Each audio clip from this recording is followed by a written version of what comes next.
one of the best book about human nature, the laws of human nature। हमने loss of power तो discuss कर लिया, उसको बहुत डीप में डिस्कस किया है। लास्ट के 16 लॉ हमने इतने डीप डिस्कस नहीं किए, बट स्टार्टिंग जो 32 लॉ हैं वो जो बहुत ज़्यादा इफेक्ट करते हैं ह्यूमन साइकोलॉजी को, कैसे दूसरे को मैनिपुलेट करना है, कैसे दूसरों से अपनी मन की बात निकलवाना है और अपना काम निकलवाना है। तो बहुत सारी बातें मैंने आपको बता दी हैं laws of 48 laws of power में, वो जाके आप चेक कर सकते हो। हमने डे 12 पर शायद वो बातें करी थी। 1 मिनट रुकिए, मैं आप देख लेता हूँ कौन कौन सा डे था। हाँ, डे 12 पे हमने बहुत सारी बातें की हैं, बट उसके साथ साथ आज हम डिस्कस करने जा रहे हैं लॉज ऑफ ह्यूमन नेचर। ये भी ह्यूमन बिहेवियर को समझने के लिए और नापने के लिए, तोलने के लिए, और अपने रिगार्डिंग दूसरों से सामने पे अपन कैसे जजमेंट कर सकते हैं, अपन कैसे सामने वाले को समझ सकते हैं, उसके रिगार्डिंग ये बुक है। तो ये बहुत बढ़िया बुक है, आप इसको पूरा सुनना, ठीक है। 30 से 40 मिनट के अंदर मैं पूरी बुक एक्सप्लेन कर दूंगा, समराइज कर दूंगा एक लॉ को, और आपको प्रॉपर एक एक्शन फार्मूला दूंगा, 3 स्टेप दूंगा हर एक लॉ में, उसको अपनी लाइफ में अप्लाई करने के लिए, ठीक है। तो दोस्तों स्टार्ट करते हैं। स्टार्ट होता है लॉ फर्स्ट, लॉज और the law of rationality. People option make decision based on the emotion and biases rather than logic. आदमी आज की ज़माने में, ठीक है, आज के ज़माने में और या सदियों से चला आ रहा है। हमारे हिंदू राजा थे, जो भी पर्टिकुलर पर्सन था, जो मुस्लिम थे, अंग्रेज थे, जो भी हम पे रूल क्यों कर पाए, क्योंकि उन्होंने हमारे इमोशंस का फ़ायदा उठाया और हम पे रूल किया। और इंडियन लोग हमेशा, जो वो इंडियन लोग रहते हैं, वो हमेशा लॉजिक पर नहीं चलते, वो इमोशन हो गए, बाइसेस, मतलब सामने वाले की बातों में आके बह जाते हैं। वो ही हमारे साथ किया गया, बट अब हमको ऐसा नहीं करना, ठीक है। कोई भी पर्टिकुलर पर्सन हो, जो भी सामने वाले की बात सुनो, फिर उसके रिगार्डिंग अपना डिसीजन सुनाओ। और सामने वाले को अपन कैसे मैनिपुलेट कर सकते हैं, अपना सामने वाले के बिहेवियर को समझकर हम कैसे उसको उसको लॉजिक छोड़कर हम अपने डिसीजन पे सेल्स में भी इस स्टेप्स को यूज़ कर सकते हैं, ठीक है। और उसके साथ साथ उसको कैसे हम अपना काम निकलवा सकते हैं, वो भी मैं आपको बताऊँगा, 3 स्टेप दूंगा, ठीक है। और आप इस चक्कर में ना फंसो, मैं वो भी बताऊँगा, ठीक है। जिसके मैं आपको बताता हूँ self awareness, reflect on your own emotional trigger and biases to take more rational decision, ठीक है। आपको रैशनल डिसीजन लेना है, आपको लॉजिक के बेस पर डिसीजन लेना है। पहले अपने आप को खुद के अवेयर रहो, आपके क्या इमोशनल ट्रिगर है, पैसा, मनी, ठीक है। हाँ, इमोशनल रिलेशनशिप में अगर आप पर्टिकुलर बंदे बात कर रहे हो, आप किस चीज़ पे ज़्यादा ट्रिगर हो जाते हो, ठीक है, इमोशनल हो जाते हो, आप किस चीज़ पे इमोशनल होते हो, पैसे से, फैमिली से, किस चीज़ पे आप इमोशनल होते हो, वो चीज़ फाइंड करो, ठीक है, अपने रिलेटेड। और फिर उस पर आपको डिसीजन लेना है, आपको लॉजिक के बेस पे डिसीजन लेना है। जैसे हमने डिस्कस किया कि आपको क्या करना है, ठीक है। पहले अपने आप के रिगार्डिंग आपको सेल्फ अवेयर होना है, और अगर आप दूसरे की रिगार्डिंग, दूसरे के इमोशनल और जो बिजनेस ट्रिगर को रिलेटेड आपको दूसरे से कैसे डिसीजन बनवाना है, वो मैंने आपको ऑलरेडी 48 लॉज ऑफ पावर में इसको डिटेल में एक्सप्लेन किया है। शायद फर्स्ट पार्ट में हमने एक्सप्लेन किया था उसको। Second, empathy, understand the emotional motivation of others to build their relationship, ठीक है। अब सामने वाले से आपको दोस्ती इफेक्ट बनानी, दोस्ती अच्छी करनी है, या फिर आपको बिजनेस से रिगार्डिंग आगे बढ़ना है, ठीक है। तो आपको ये समझना पड़ेगा कि आपको दूसरों के इमोशनल ट्रिगर भी जानने पड़ेंगे। जब तक आप दूसरों के इमोशनल ट्रिगर नहीं जानोगे, तब तक आप अच्छे से दूसरों को यूज़ नहीं कर पाओगे, उनकी एम्पैथी को, ठीक है। अपनी एम्पैथी के साथ इमोशनल लोगों को जानो, उनके मोटिवेशन से जानो, कहाँ पे ट्रिगर होते हैं। Third, emotional mastery, learn to manage your emotion and avoid impulsive reaction. देखो, आप आपके इमोशन को मास्टर करना सीख जाओ। घड़ियाल के आंसू निकालना सीख गए ना आपने, अपनी कहानी सुनी हमारे इधर, क्या कहते हैं ना, अपनी पहले पुरानी कहावत है, अरे वो रो नहीं रहा, वो तो घड़ियाल के आंसू निकाल रहा है। घड़ियाल के आंसू मतलब फेक फेक रोना, मतलब नाटक करना, नौटंकी करना। तो जिस दिन आप घड़ियाल के आंसू निकालना सीख गए ना, तो आप कोई इम्पल्सिव रिएक्शन नहीं लोगे, तो लोगों को समझना चालू कर दोगे, और लोगों को अपने इमोशन से यूज़ करना चालू करो, लोगों को ट्रिगर करना चालू करोगे अपने काम कराने के लिए। तो लॉ सेकंड आता है law of narcissism. Most people are primarily concern with their self interest and self preservation. ज़्यादातर लोग खुद के लिए बहुत ज़्यादा ऑब्सेस्ड रहते हैं, अपने खुद से रिलेटेड, खुद की चीज़ों को बचाने रखना, खुद के इंटरेस्ट में बात करना, ठीक है।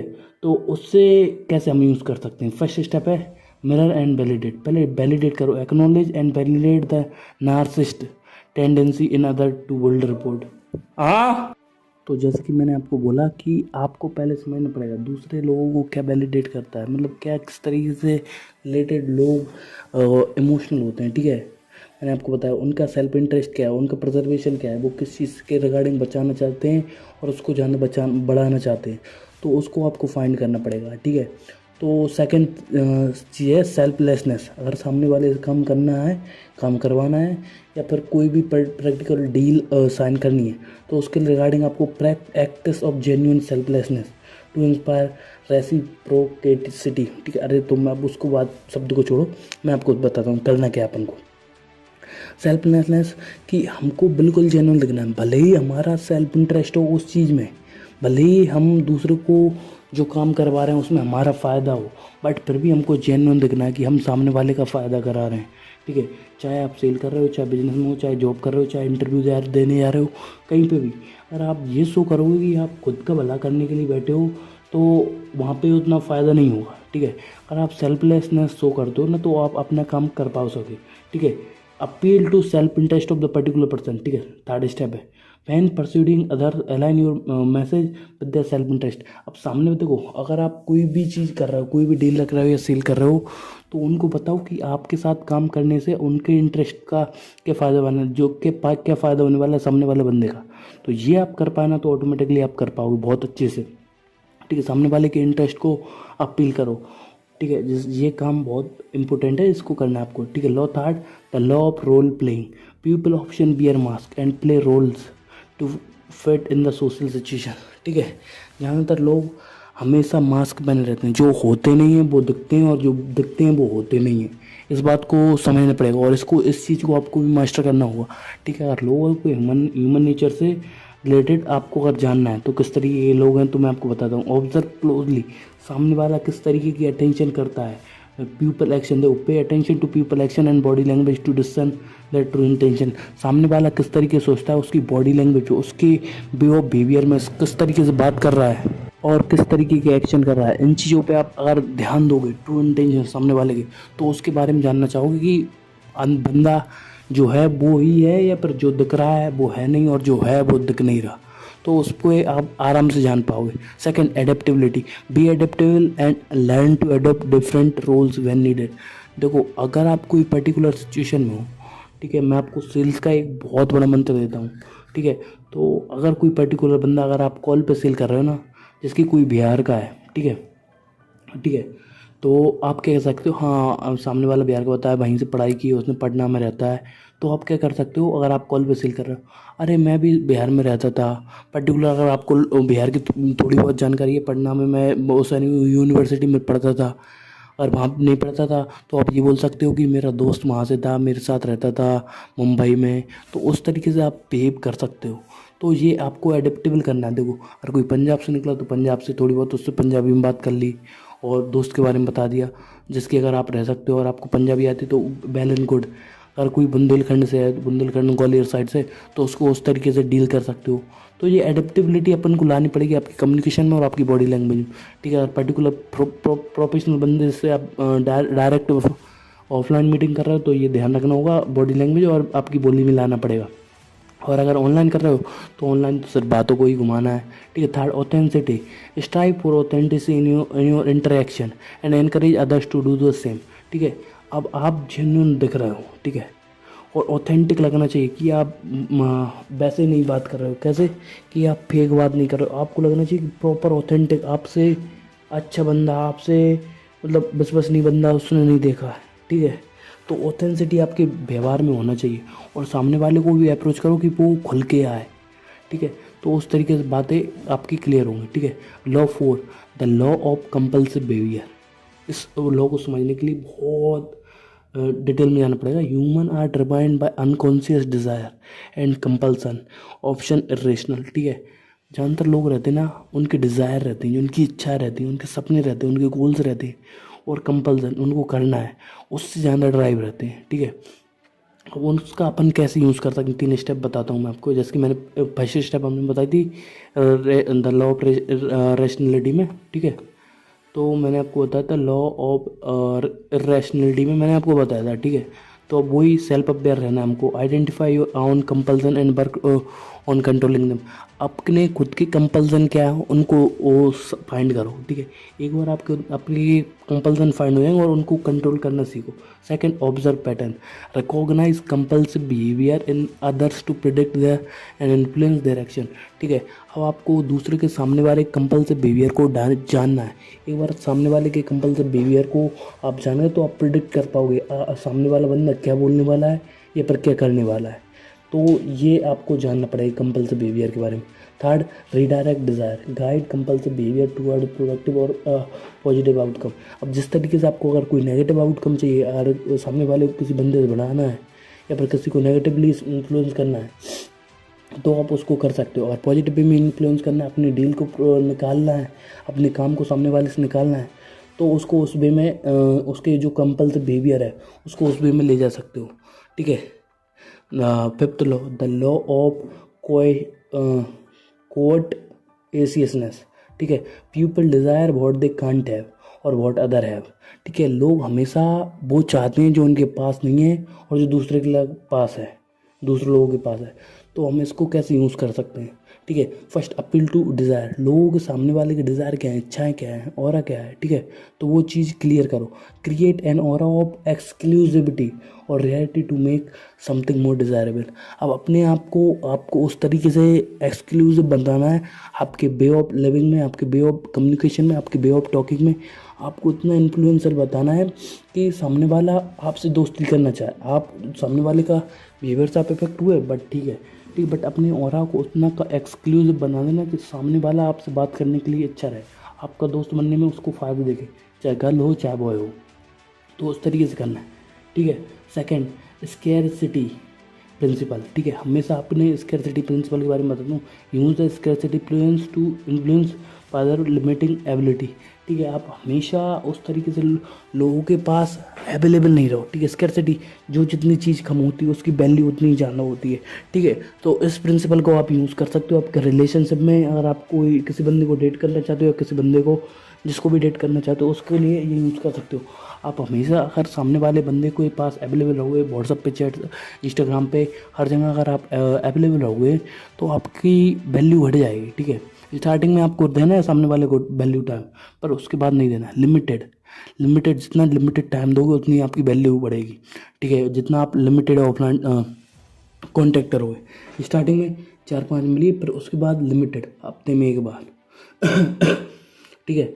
फिर third, gratitude, practice gratitude to counteract covetousness, ठीक है, and find contentment in what you have, जो आपके पास है उसका यूज़ करना चालू करो, ठीक है। Law 6, the law of short sightedness, ये है people often prioritise immediate gratification over long term gain, ठीक है। ज़्यादातर लोग क्या चाहते हैं कि उनको तुरंत में फ़ायदा हो, और तुरंत में फ़ायदा होने के चक्कर में वो लॉन्ग टर्म में जो फ़ायदा होने वाला है उसको तक भूल जाते हैं। तो ये आपको ध्यान में रखना है, और आपको हमेशा उन्हीं चीज़ देखो, आपको शॉर्ट टर्म बेनिफिट पे वर्क नहीं करना, आपको लॉन्ग टर्म पे वर्क करना है, ठीक है।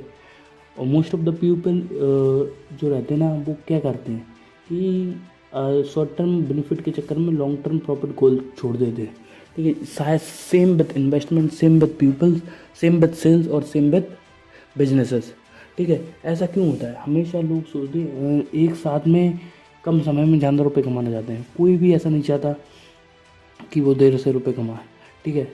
तो इसका समझना है, delay gratification, train your self to make decision and prioritise long term benefits. अगर आपको कोई लॉन्ग टर्म बेनिफिट्स होता है किसी पर्टिकुलर बंदे से, तो उसको लॉन्ग टर्म पे फोकस करो, ना कि शॉर्ट टर्म पे। अगर आप पर्टिकुलर क्लाइंट से 5,000 रुपये लेके उसके लिए महीने भर काम कर सकते हो, उसके देखो, अगर आप सामने वाले से, ज़्यादा नहीं मैं आपको बोल रहा हूँ, आप एक हफ्ते के 5,000 रुपये चार्ज कर रहे हो, उससे महीने के 10,000 रुपये चार्ज करो और उसको उस सर्विस में शिफ्ट कर दो, क्वार्टरली या हाफ ईयरली। तो वहाँ पे 10,000 रुपये आप 60,000 रहेंगे। और एक हफ्ते के, अगर आप एक हफ्ते पे ही वर्क करते हो ना, एक हफ्ते के लिए सर्विस के लिए, डिजिटल मार्केटिंग की हो या फिर पर्टिकुलर कोई भी सर्विस रहे, तो वो क्या करेगा मैं आपको बताता हूँ कि एक हफ्ते के बाद अगर आपको काम समझ में नहीं आया ना सामने वाले को, तो वो भग जाएगा, ठीक है। तो उसके कारण आप क्या कर सकते हो, 1-2 दिन काम फ्री में करो सामने वाले को, ठीक है। फिर उसके बाद आपको क्या करना है, उसके बाद क्या करना है, एक 5,000 का रजिस्ट्रेशन चार्ज कराना है, और फिर 3 दिन बाद फिर आपको फुल पेमेंट लेनी है सामने वाले को लॉन्ग टर्म के लिए, ठीक है। 6 मंथ के लिए उसको बता दो कि एक हफ्ते को 5,000 रुपये चार्ज है और आप मेरे साथ महीने की 10,000 रुपये में सर्विस मैं आपको दे दूँगा, ठीक है। उसको बताओ कि उसका फ़ायदा होने वाला है। 6 महीने की सिर्फ 60,000 मिलेगी, नहीं तो फिर वो 6 महीने की 1,20,000 रुपये में सर्विस मिलेगी, तो सेम उसको वो मिल जाएगी। 50% करवाओ, ठीक है। फिर 7 दिन बाद 50% रिमेनिंग 80% पेमेंट करवा लो, और फिर बाकी जो भी पेमेंट रहेगा ना 30% करवाने के बाद, पहले 50% फिर 30% और फिर वो रिमेनिंग पेमेंट रहेगा ना वो 20 दिन बाद करवा लेना, 1 महीने बाद करवा लेना। उस तरीके से काम करना है। Second, visualisation. Create a vivid mental of image of your long term goals and step over. जो आपके लॉन्ग टर्म गोल्स हैं उनको विजुअलाइज करो और उनके लिए अकाउंटेबल हो आप, ठीक है। Third, accountability.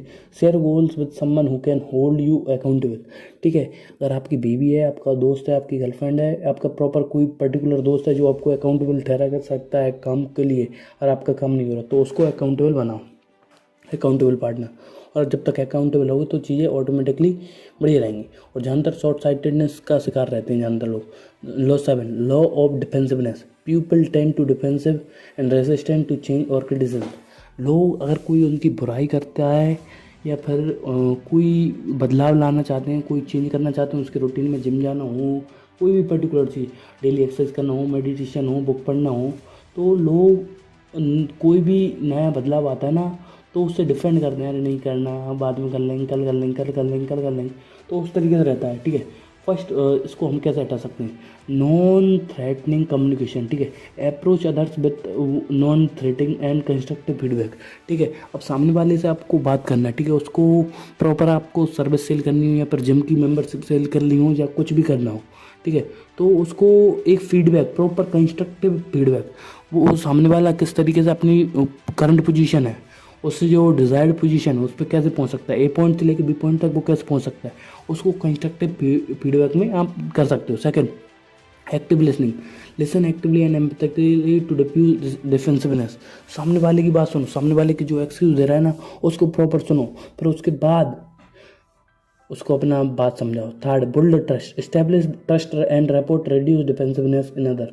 और लोगों को डिफेंसिव का लॉ हटाना है ना, सामने वाले में डिफेंसिव फोर्स वो लगा रहा है, उसके लिए आपको ट्रस्ट बिल्ड करना पड़ेगा। Law 8, the law of self support sabotage, ठीक है। Individual often unconsciously sabotage their success due to resolve psychological issues. ज़्यादातर साइकोलॉजिकल इशूज़ रहते हैं लोगों में जिसके कारण वो सबोटेज करते हैं, ठीक है। Action step, self reflection. Identify your sabotaging behaviour and their underlying causes.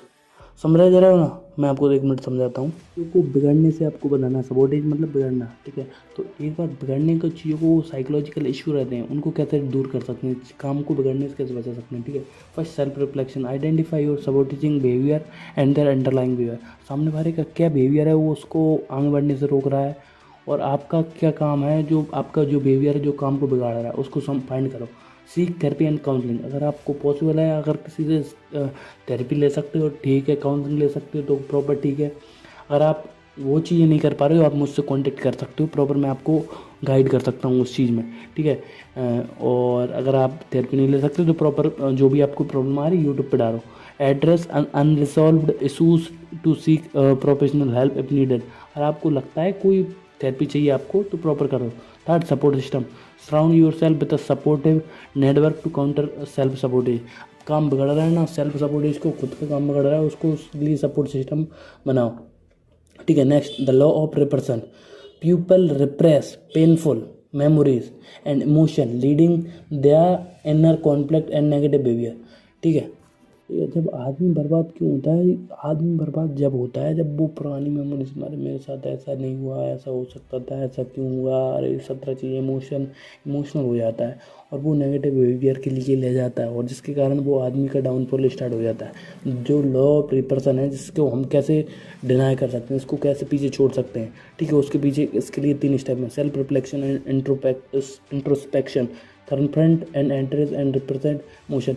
तो जो भी आपके इमोशन है, जो भी आपका बेस्ट फ्रेंड है उसके साथ आपके इमोशन शेयर करो। Second, catharsis. Find healthy outlet for emotional release such as journaling और therapy.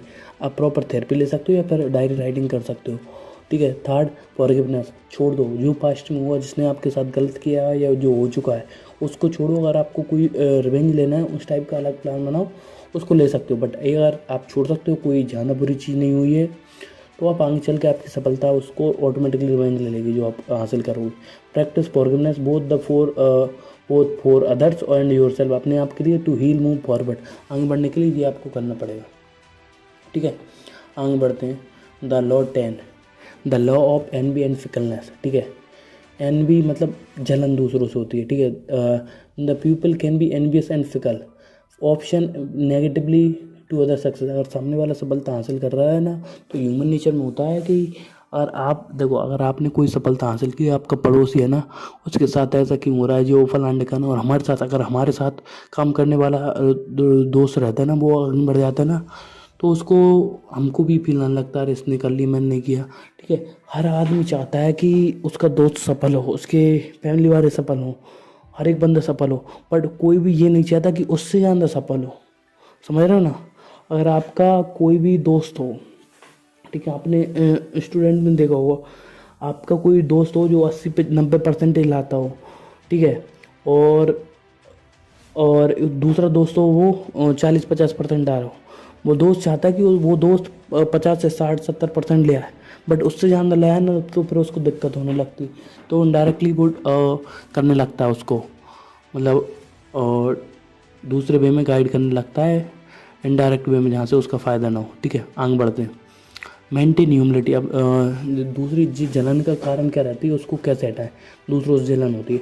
Maintain humility, be humble in your achievements to mitigate envy to another, दूसरों को जलन ना हो तो आप हम्बल रहो, डाउन टू अर्थ रहो। सेकंड, डिसआर्म एनवी, जो जलन है उसको छोड़ो। Celebrate the success of other, दूसरों की सक्सेस, जो दूसरा सफलता हासिल कर रहा है उसके साथ उसके अचीवमेंट में शामिल रहो और इंस्पिरेशन रहो उसकी ग्रोथ के लिए और खुद की ग्रोथ के लिए। Third, build your emotional intelligence, develop the ability to understand and manage your envy and fickleness, जो आपकी एनवी है, जो जलननेस है, जलन होती है दूसरों को अचीव करने के लिए, ये सब लोगों में रहती है, तो उसके लिए आपको इमोशनल इंटेलिजेंस बिल्ड करना पड़ेगा।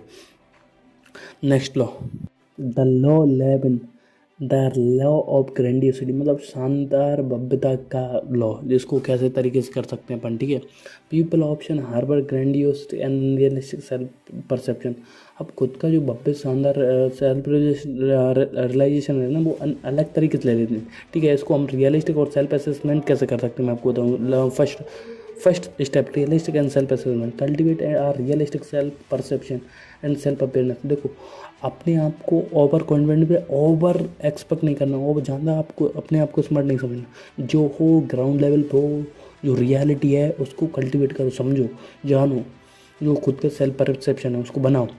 Second, keep a journal, maintain a journal to track your thought behaviour for a more accurate self image. अगर खुद की सेल्फ इमेज प्रॉपर चाहिए, आपको क्लियर चाहिए, और आज से 1 साल बाद 2 साल बाद भी आप कहीं पे भी हो, तो उसके रिगार्डिंग आप आज से लिखना चालू करो। आज आप कहाँ पे हो, और आज से 2 साल बाद आपकी पुरानी डायरी चेक करो, 4 साल बाद, 5 साल बाद, तो आपको पता चले कि आप रियल में कहाँ पे हो, कहाँ थे। ठीक है, तो वो बहुत बढ़िया लगता है। Third, seek feedback, honest feedback from the trusted individual to gain valuing perspective. अगर आपके कॉन्टेक्ट में कोई भैया है, कोई अच्छा बंदा है, कोई अच्छा दोस्त है, जो आपको रियलिटी बता सकता है, ना कि वो लोग जो आपकी मुंह पे तारीफ और पीठ पीछे बुराई करते हैं, उन लोगों से बच के रहना। ठीक है, law 13, law 12, the law of gender rigidity. Society often imposes rigid gender roles and expectation. ठीक है, challenge stereotype, recognise and challenge gender stereotype in your self and others. देखो, जेंडर स्टीरियोटाइप है ना, उसको समझो, जब तक उसको नहीं समझोगे ना, तो वहीं फंसे रहोगे। Second, support gender equality, advocate for gender equality and diversity in all aspect. ठीक है, चाहे आप ऑफिस में हो, चाहे कहीं पे हो, ऐसा नहीं, देखो, आप अगर बॉस हो या फिर टीम लीडर हो, आप लड़की से तो कुछ काम करने के नहीं बोल रहे, और एक लड़के से को फोर्स कर रहे हो, उसको इनडायरेक्टली बोल भी रहे हो, तो उस चीज़ को बहुत ज़्यादा इफेक्ट पड़ता है उस बंदे के माइंडसेट पे। वो लड़की है, उसके पीछे वो घूमता रहता है, तो उस तरह की चीज़ों से बचना है, एक नेगेटिव इमेज जाएगी, तो जेंडर इक्वलिटी बराबर रखना है। स्टार्ट की self reflection, examine your on gender basis and work overcome them. अपने जेंडर, जो भी अपनी चीज़ है ना, आप खुद के बारे में जानो और किस तरीके से आप लोगों की हेल्प कर सकते हो। ठीक है, हम बढ़ते हैं। The law of aimlessness, aimless individual option lack direction in purpose life. ठीक है। अगर देखो लॉ ऑफ इमलेस बिल्कुल है, इसको मैं आपको इजीली समझा दूँ। अगर जीवन में उद्देश्य नहीं होगा तो आदमी काम नहीं करेगा, अगर काम नहीं करेगा तो पड़ा रहेगा, और पड़ा रहेगा तो उसका जीवन ऐसे ही खराब हो जाएगा। ठीक है। The law of conformity, law 14, people often conform to social norms even if it goes against the true nature. और जो होते हैं, जो समाज में चल रहा है उसको फॉलो करते हैं। ठीक है। जो समाज में चल रहा है उसको फॉलो करने लगते हैं, बिना भले ही उनके नेचर के अलग हो। ठीक है। First self awareness reflect to your values and true nature to resist conformity. ठीक, कन्फॉर्मिटी को दूर भाग धकेलने के लिए पहले आपको समझना पड़ेगा आपकी वैल्यू क्या है, ट्रू नेचर क्या है अपना। Second, non conformity, embrace your uniqueness, be willing to go against the grain when necessary. अब जब आपको लगे कि आप सही हो और सामने वाले गलत हैं तो अपना stand of point of view लेना चालू करो और उसको खड़ो करो। Encourage individuality, create environment the value of encourage individual expression. लोगों के भाव, वैल्यू, जो भी उनके थॉट हैं जो यूनिक है उनको प्रेज करो। ठीक है। Law 15, the law of fickleness of human nature, people behaviour can be unpredictable and subject to change. कभी कभी ऐसा होगा जो सामने वाले के बारे में आप गेस कर रहे हो वो हो ही नहीं, थोड़ा बहुत अलग हो जाए, तो उसको आपको तैयार रहना है। ठीक है। Adaptability, be flexible and adapt to changing circumstance and people evolving nature. ठीक, जिस तरह की सिचुएशन है एडेप्टेबल रहो। समाज में जो चीज़ चल रही है, जिस तरीके की कंडीशन चल रही है, जिस तरह की सिचुएशन चल रही है उसमें एवॉल्व करो और आगे बढ़ो। इमोशनल इंटेलिजेंस बढ़ाओ अपनी, और पेशेंस रखो। चीज़ें अपने आप के जो अनप्रिडिक्टेबल हुई है ना वो ऑटोमेटिकली आपके अंदर आएगा। ठीक है। और हमारे लॉ 16 पे, the law of generational myopia. ठीक है। ये लॉ है ना, generational myopia refers to each generation in tendency to believe that in the era of unique different from all previous generation। तो हर जनरेशन में क्या रहता है कि कोई जनरेशन में पहले कोई बिलीव करते थे जिस तरीके से हमारे दादा बिलीव करते थे, फिर उसके इधर पापा ने थोड़ा बहुत चेंज किया, वो अलग उनकी सोच पे नहीं करते, पर हमने कुछ चेंज किया, तो ये रहता है। ठीक है। It can result lack of appreciation on lesson of history and underestimation of the potential consequence of their action.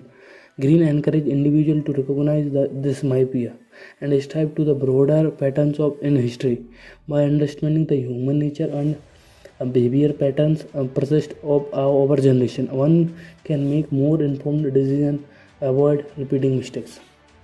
देखो मैं आपको ये बताता हूँ जो पास्ट में हुआ, आजकल के युवा, आजकल के मोड़ी जो टीनेजर्स हैं जो टीवी में ऐसे बता जा रहे हैं, जो बॉलीवुड सेट्स बता रही है, वो हमारा इतना ब्रेन वॉश कर रही है कि हम हमारे एंसेस्टर जो पास्ट में बातें हुई थी, जो पास्ट में जो लीडर्स थे हमारे सनातन धर्म के रिगार्डिंग जो भी चीज़ें हुई, उनको कितना गलत वे में क्रिटिसाइज़ किया। जो हिस्ट्री हमको पढ़ाई जानी चाहिए थी वो पढ़ाई नहीं गई, सिर्फ एक तरीके से लोगों को बाद में बताया। ये दो तरफा बात हो सकती है, बट मैं इसको एक तरफा ही बता रहा हूँ क्योंकि हमको सीखते रहना चाहिए जो हमारे पास्ट में हुआ।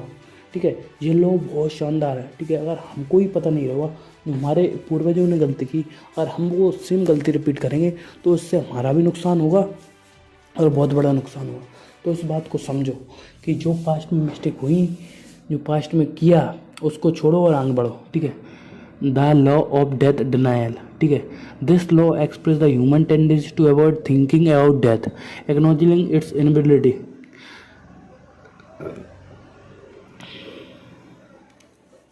ठीक है। अरे इसमें ये बताया कि डेथ, आदमी क्या सोचता है कि चाहे वो अभी 20 साल के युवा हैं, वो सोचते हैं कि अभी तो हमारी ज़िंदगी पड़ी है, 25 साल के हैं, 30 साल के हैं, 40 साल के हैं, 50 साल के हैं, वो हमेशा डेथ को क्या समझते हैं कि डेथ तो चल रही है, अरे अभी क्या आएगी, अभी थोड़ी आएगी, थोड़ी आएगी। ठीक है। तो आपको उस पर देखो, डेथ को फोकस, देखो मरना है एक दिन सबको है, मुझको भी और आपको भी, बट उससे पहले उस तरीके की चीज़ है, एक लेजेसी क्रिएट करके जाना है। तो आपको फोकस करना है आपकी लेजेसी पे। हर आदमी आता है जाता है, बट अपनी लेजेसी क्रिएट करके जाना है हमको। ठीक है। Law 18, the law of self support. ठीक है। The law of self sabotage, जो मैंने आपको ऊपर भी डिस्कस कर दिया। ठीक है। तो हमको खुद के सपोर्ट सिस्टम बनाना है। सेल्फ, जो भी हमारी चीज़ें हमको सेल्फ ऑब्सेस्ड रहते हैं उन चीज़ों पे प्रॉपर वर्क करना है। ठीक है। तो दोस्तों आज की जो वीडियो मैंने आपको बताया, जो लॉज ऑफ ह्यूमन नेचर थे 18, मैंने आपको प्रॉपर एक्सप्लेन कर दी है। ठीक है। अगर आप बाकी बुक्स चेक करना चाहते हो, आप कोई बुक सजेस्ट करना चाहते हो जिसमें मैं प्रॉपर एक एक्सप्लेनेशन बनाऊँ, समरी बनाऊँ, तो आप कमेंट डाउन करो। और आप सबसे मिलते हैं अगली वीडियो में, तब तक के लिए अलविदा, जय हिंद, वंदे मातरम।